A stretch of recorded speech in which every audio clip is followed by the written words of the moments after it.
नाज़रीन अहम खबर है कि LPG ने कीमतों में वाधे नाल मुल्तान दे गहरी परेशानी। LPG फी किलो 450 रुपए विच विक रही है, जबकि सरकारी रेट 304 रुपए मुकर्रर है। पर नाजायज़ मुनाफाखोरां नूं रोकण वाला कोई नहीं है। तफसीलात जानने हामिद चौधरी दी इस रिपोर्ट विच। ईरान इसराइल जंग तो बाद LPG दी बनावटी किल्लत ने जोर फड़ लिता है, जिदी वजह तो मुनाफाखोरां ने कीमतां विच आपे ही वादा कर दिता है। LPG 450 रुपए किलो बेची जा रही है। दुकानदारां दा आखना है कि सानू LPG महंगी मिल रही है ते असी की करिए।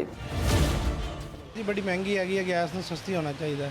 ਹੁਣ गरीब आदमी रिक्शा चलाता है, 500-700 रुपये बड़ी मुश्किल बचता है। घरां विच गैस दा प्रेशर ना होने ते लोड शेडिंग दी वजह तो शहरी सिलेंडर इस्तेमाल कर रहे ने।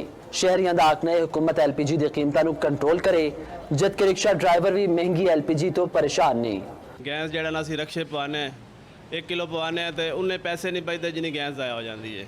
ਪਹਿਲੇ ਰੇਟ ਸਹੀ ਸੀਗਾ 320 ਰੁਪਏ 330 ਰੁਪਏ ਰੇਟ ਸੀਗਾ, ਉਸ ਟਾਈਮ ਕਾਰੋਬਾਰ ਬਹੁਤ ਅੱਛਾ ਸੀਗਾ।